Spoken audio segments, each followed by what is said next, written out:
This is one of the most legendary jackets to ever come out of Japan. The Montbell Plasma 1000. This is the Canada Goose Wyndham Parka. It costs $1,400. Wow, that's so cheap. Function is beauty, or kinobi in Japanese, is the concept of finding beauty in expert craftsmanship. Mountain Hardwear, founded in 1993 on Halloween. They have mythical, scary, spooky jackets like the Ghost Whisperer. They also made my favorite down jacket of all time. The North Face and Patagonia, two of the biggest outdoor down jacket titans to ever grace this planet. How do they compare? And Uniqlo, the only jacket that I would not totally say is a good. Welcome to the internet's favorite down jackets. Ranked. If that's the title of this video still. I asked you, henceforth known as the internet, what your favorite down jacket brand was and why. And then I tallied up all the results and made a top 10 list of your recommendations. Then I whipped out my Chase Ink business card and bought every single jacket in the top 10 list, plus a few more that I thought were cool. I think technically we have 15. Anyways, I bought all of them so we could figure out definitively who makes the best bang for your buck. Is it Uniqlo or is it Canada Goose? Or is it somewhere in between? It's somewhere in between, I think, personally. What's up, guys? It's Michael. I hope everybody's doing well. I did the intro. This happens every time. I was cracking up. I was like, that was a great, very fun intro. Memory card crashed. Too cold. I think. I have no idea why, but shame. None of us get to see that funny intro. You just get that sucky one. This video will proceed as follows. We will go from the lowest cost down jacket to the absolute highest. Each brand or jacket will get a rundown, boiling each piece down to what you need to know about it and what is great about it. And finally, the most important part, we have a black screen, white line that says who each jacket is built for, because these are all almost great jackets, but you and the person designing the jacket need to match up and have the same goals, or else even if it's a really nice jacket, you won't like it. These first three down jackets, actually probably the weirdest combination on this list, because I'd really recommend two of them, and I would not recommend one of them, and that would be this one, the Uniqlo Seamless Down Parka. And I shouldn't say I wouldn't recommend Uniqlo, but there is stuff that you need to know about it before you buy it that, for me, I'm not a huge fan of. But today, it is a very nice parka. That's the problem. So come here, let me tell you. Fill power. Think of fill power as how efficient is the down? How much space will it take up in a certain size container? So if it's a really high fill power, like 1,000, not a lot of down is gonna take up a lot of space. So the jacket can be really light and efficient and fluffy. But if it's a lower fill power, like 500, you need a lot more down to take up the same amount of space. So it makes the jacket very heavy. 1,000 fill power down, also very expensive. 500, cheaper. Another really important thing is how is the down jacket constructed? The most basic form of construction, stitch through construction. Talk about this on every single down jacket video. That is just stitching through the down. So you would see a stitch line right here. This is a seamless down jacket. So instead of stitching,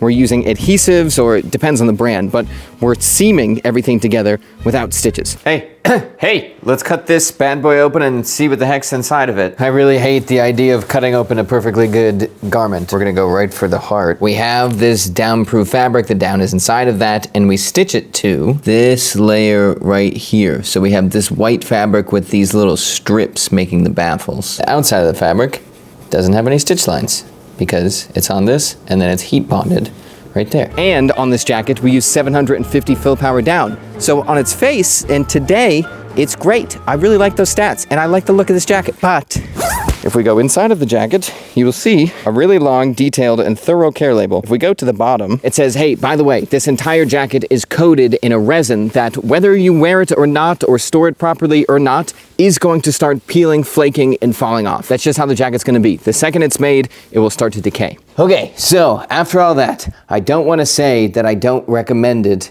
but I would say the seams that hold all the down together could fail. It is 750 fill power down. It is a cool technology. It is stylish and it's not super expensive. And the timeline of when it will fail is really determined on how you wear it, where you live, everything like that. So it may last you 3 years, it may last you 10 years. I don't know. Nobody knows. It's all a bunch of different variables. I always like to say if you're trying to spend as little as possible on a down jacket, you gotta go on eBay first because there's the craziest things on the planet. But if you don't want to do that and you think 3 years, 4 years, 5 years, whatever out of a down jacket is a good lifespan,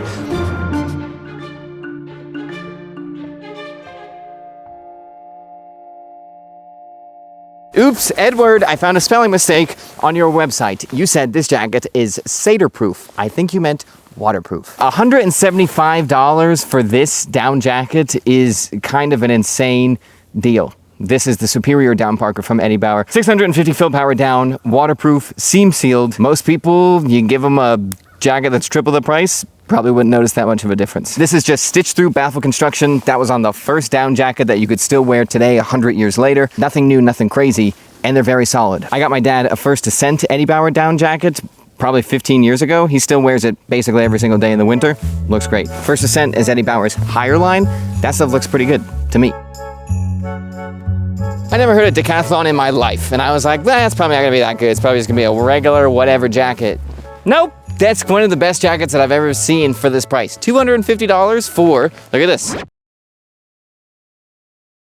Hey you, do you pay rent? Good, let's make it worth your while. This video is sponsored by Built. Built gives you loyalty points if you pay your rent through them. You can use those points on airlines, on hotels, on fitness classes, and dining. You can also use those points on other stuff. By the way, I just want to clarify that that was totally acting. Look at this. 2 fingers, I could hold the entire box. Very easy for you to sign up for. Your landlord doesn't have to do jack. And look at that, you can live in this house. Who wouldn't want to live in that house? That is just about how much I've spent on rent since I've moved out of college. Why not try and get a few points off of that? All right, thank you very much, Built, for sponsoring this video. You can check out the QR code that's on the screen right now, or click the link in the description so they know that I sent you, so they'll help me continue to pay my rent.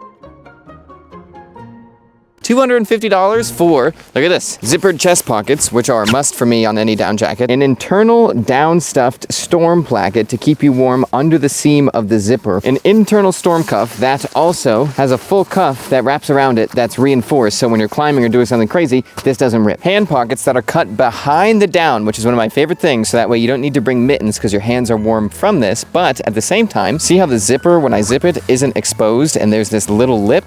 That's so if you put your hands in your pocket, you have a little shield from snow, rain, or whatever else can come in. 800 fill power down. It is a 85-15 duck blend, so I did save some money there, but who's complaining? And at the same time, they use box baffled construction throughout the entire jacket. That's for 250 smackers? Are you kidding me? What the heck is going on? Oh, did I said box baffled construction. If this is a chamber of down and we're gonna sew it into 2 different baffles, you can just do sewn through construction like this, down here, cold spot in the middle with air going through and no down, or you can add a strip of fabric here and have box baffled construction. It's a slower, more expensive process to do, but your down is sitting on a table instead of being squished together into one piece. For that price, that is absolutely insane. Most of these jackets are far more expensive. They don't have all the features that the Decathlon has, so I rank that very high. But let me pack this up real quick. I'll see you in a second. Thank you, by the way, Taylor, for letting me borrow your car.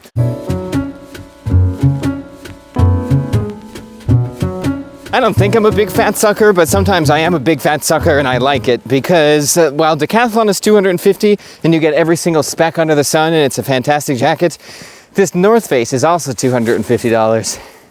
And it doesn't have any of that. It doesn't have a single thing like that. Not even my favorite thing on a down jacket, which is the chest pocket. But I like North Face. And I'm not afraid to say, actually I'm a little afraid to say it, because people would be mean to me about that. But every single outdoor brand on the face of the planet has to decide. They're using all the cool materials and cool tech, so naturally the fashion crowd does get to them and they want them. So every brand has to be like, are we gonna stick with our roots? Are we a mountaineering brand? Or are we gonna be a fashion brand? Or are we gonna try and do both? North Face is interesting because part of their history is becoming one of the first ever outdoor fashion brands in New York, and they're tied in with hip hop culture and everything like that. So there is some North Face brand tax going on because this and the Decathlon are the same price, and North Face couldn't even be arsed to put a pocket on the inside. You just have the 2 hand warmer pockets. There's no flap for snow or anything like that.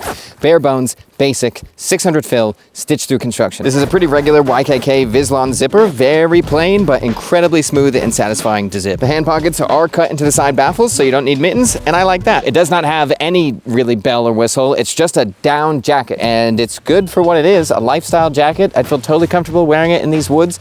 Dead simple, not a lot of stuff to break, repair, or go wrong. I'm just trying to say it's not the best value for your money, but I really like it. There's something about dead simplicity and not including anything that you might not need in New York City when you're going for a walk That is cool. Oh, and really important, North Face also has their Summit series. That, on the other hand, is North Face's serious mountaineering brand. That stuff is insane. Look at how they're mapping down channels and stuff like that for active insulation. So if you really want to geek out on performance with North Face, you can, but at the same time, if you want a lifestyle jacket, you have that too, and you do pay the North Face tax. That's my final answer. Goodbye.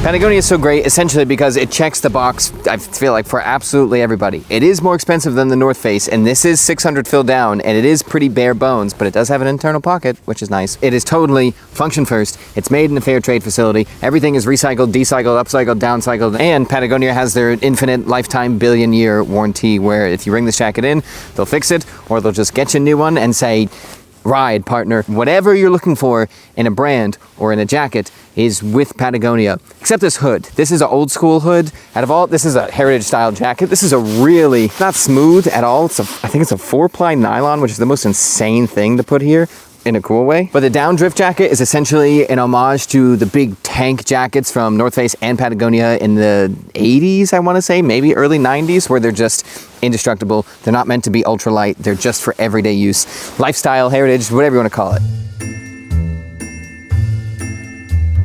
Mountain Hardwear. Their Sub-Zero jacket that I talked about last year, that's my down jacket. I wear that everywhere we go. I love every single thing about it. It's fantastic, it's very warm.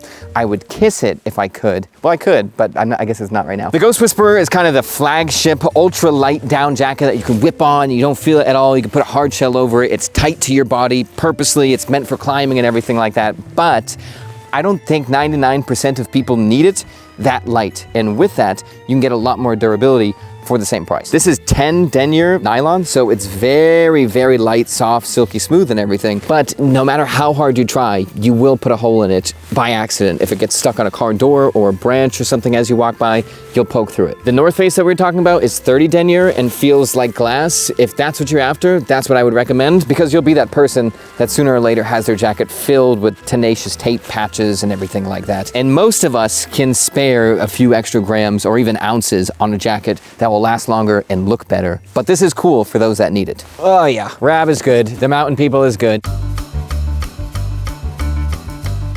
Oh, they are firmly a mountaineering company. Their tagline is the Mountain People, and they haven't veered from that at all. So I don't need a lot of these features, probably neither do you, but they are cool to talk about. For example, look at the hood. You could fold it up into some type of stand collar. I imagine that is only helpful if you're belaying someone. You need to get the hood out of the way. Love that. Also, the hand pockets start higher up, so that way you have belay equipment around your waist and still have full access to both of these pockets. Also, 20 denier nylon, 800 fill down, and this is stuffed pretty heavily, so it's mega warm. We also get into the territory of down baffle mapping, which Outdoor Research does it too. I think Mountain Hardwear does it too. I'm just showing it off specifically on RAB. Places where there's a really high chance of the down shifting, like not maybe these baffles, you're not moving as much, but across the shoulders or something, or if you need more warmth, they change the shape of the baffles accordingly. Montbell Plasma 1000 jacket. If you thought 10 denier nylon was thin, this is 7. Same thing I said with the Ghost Whisperer, but even more. This is even more delicate. Every review I read of it, everyone's saying they were very careful as they traverse through the woods. It's cool, it's brilliant, it's shockingly warm because it uses, 1,000 fill power down. And for what you're getting, it's not it is expensive. It's $400 something. But for what Montbell is doing, you're getting a very, very good deal. They make, I forget what it's called. I'd probably get something with a stronger shell. They have a 30 denier version of the jacket that I actually think is very cool. Montbell uses skip stitches. So we have the baffles here, but then we have these skip stitches that further help to lock down in place. And they don't go all the way through to reduce cold spots where the air goes through, but they do kind of trap it and make a maze throughout the jacket. Fjallraven is a very interesting company. They have a very, very strong cult following and a big thesis of theirs is all these brands say this is the newest technology to keep you dry or keep you this, keep you that. We're using these chemicals and stuff. And then 10 years later, they say like, oops, sorry, those chemicals turned out to be very bad for everybody involved.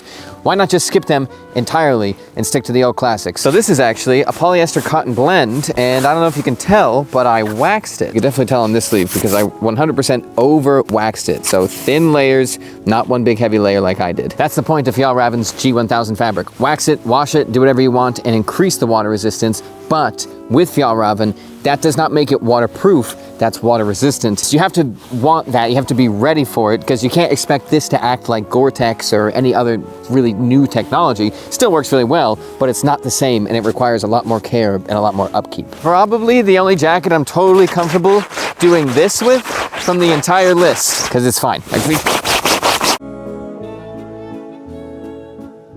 This, my feathered friends, is a little brand they like to call Feathered Friends. The people actually making the jackets and down comforters and everything for Feathered Friends are some of the most skilled down jacket whatever makers on the entire planet. That is not an over-exaggeration. This is top of the top of the top of the line. But it is also a little old school at the same time. This is the Volant jacket. I didn't even bring the hood with me. It's the same as the Patagonia one. Can't stand those hoods. But what's really important about them is the craftsmanship. It's absolutely stuffed to the gills with 900 filled down. It is packed to the absolute brim. It has these cool pockets with down on the front and behind you, so there's no cold spots whatsoever. But also, this is a tuck stitch. So the fabric is tucked in and sewn. So if I pull the jacket apart, you could see obviously that it's stitched together, but those stitches are hidden inside of the jacket, adding wind protection, adding durability, everything like that. So cool, so hard to do, takes longer to do. And the Feathered Friends jackets, they're expensive, but not as expensive as I would think with what you're getting.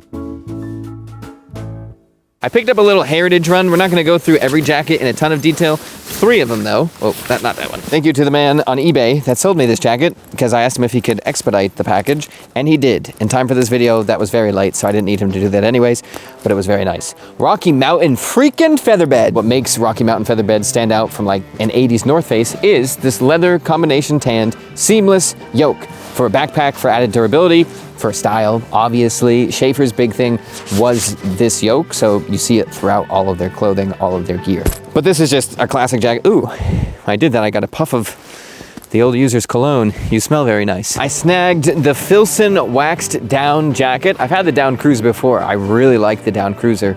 The down jacket is great, but the liner it's almost like there's too much liner in the jacket. So this is the first time in Filson history I've ever had to size up one. But the other jacket that I got was the best rendition of a Karakoram I've ever seen by a company called All Blues Co. Every single mountaineering jacket that we talked about that you see, their great-great-grandfather is the Karakoram. Developed by Eddie Bauer in lockstep with the most daring people on the planet. Nylon cotton on the outside, cinches everywhere, these beautiful matte red buttons. You could probably size down and still fit in it, but why? When you get that jacket, just don't even put pants on. Totally Donald Duck it. Welcome to the show, everybody. This is a Karakoram invented by Eddie Bauer in the 1960s. I need Canada Goose. Here. Another box in the box. Canada Goose Arctic program. There's a bag in the box's box. Canada Goose. The goose. Okay. It's just a regular down jacket. Oh, it has the backpack straps. I'm sorry, but I don't feel comfortable bringing this jacket outside. Because I am sadly going to return this jacket. Not because I don't like it, just because it is $1,400. But 625 fill power down. 83% polyester, 17% organic cotton Arctic Tech fabric. A reinforced nylon cuff. Extra long and tight storm cuffs. Double stack sewn on the baffle pockets. Siri, define cantankerous. Bad-tempered, argumentative, and uncooperative. Not a cantankerous hood, a very large hood though. And that's really it. I think all of the design and everything on Canada Goose is brilliant. I think this is a really cool looking jacket. They are made in Canada, but shout out to Oddvik, Quartz Co., Outdoor Survival Canada, and I put Crescent Downworks in there because we didn't talk about them in this video, but they're in the US. There are a whole bunch of things, and they make really high quality jackets, but their jackets are still just down jackets. They're not any warmer unless you get a giant one. They're not any more water resistant. They're just incredibly overbuilt tanks because their history was, a lot of their stuff was for Arctic researchers who didn't own their coats, so they would pass them to someone else, so they needed to last for a really long time. And that DNA works really well for a very high quality jacket brand that pivoted to luxury because it looks cool and it ages even better with that cotton blend. Okie dokie though, that is very much it. Thank you for watching. I'll see you in the next one.